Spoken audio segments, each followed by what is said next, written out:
Peter Lynch's death in prison following his conviction for violent disorder during the Southport riots raises troubling questions about the role of justice, political pressure, and the consequences of public unrest in modern Britain. At 61, Lynch was a grandfather, described by those close to him as a family man, yet he was also a deep-seated he had a deep-seated distrust of authority, which manifested in his participation in the unrest outside a hotel housing asylum seekers in Rotherham.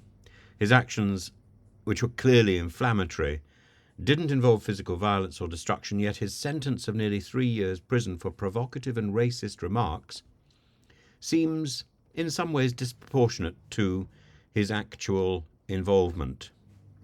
And one has to ask, what is the sentence for those people who were promoting and encouraging these riots through their online presence? And I don't want to even indicate who I'm talking about, or who might be the people in question.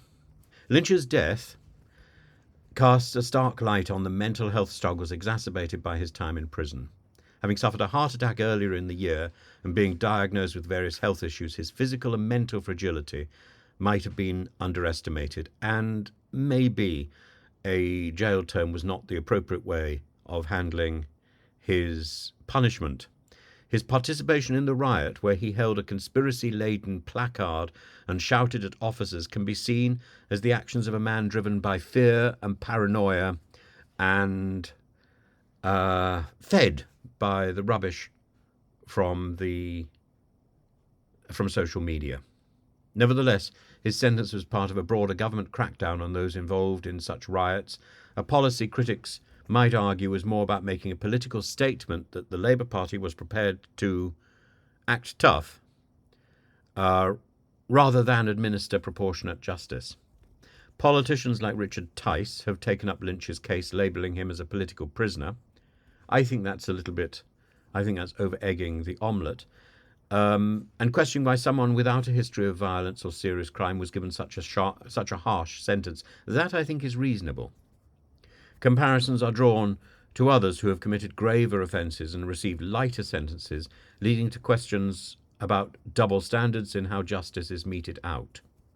A two-tier justice system.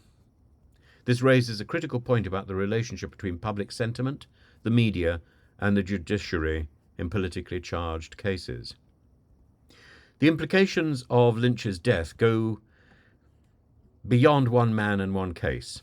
They touch on the state's response to public outrage over immigration and the handling of asylum seekers, the protests outside the hotel fueled by the tragic murder of 3 schoolgirls in Stockport reflect a volatile mix of fear, anger, and misinformation.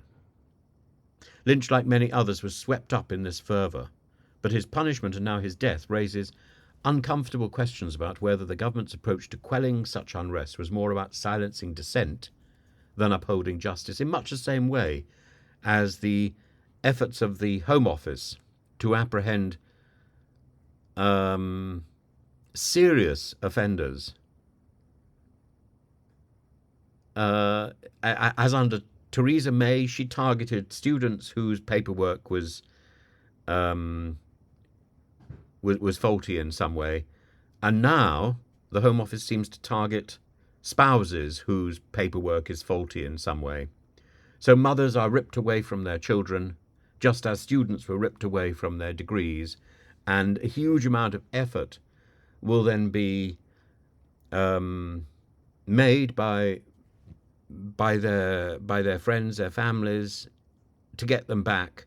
The only people who benefit are the lawyers and the statisticians who are measuring the Home Office success in dealing with something, because the Home Office is doing nothing. It's on an idle chapter with the freedom of what Mrs. May called the hostile environment, and that hasn't changed. In the end, Peter Lynch's death is a tragedy. It represents not just the life of a man caught in the throes of conspiracy and fear, whipped up by people who should know better, some of whom are in Parliament, but a broader crisis of public trust in the institutions meant to protect and serve. His story should prompt reflection on the balance between maintaining law and order, doing the jobs that matter, and recognizing the humanity of those who falter in the heat of politically charged moments, who falter because the bureaucracy is too complex, who falter because they are human.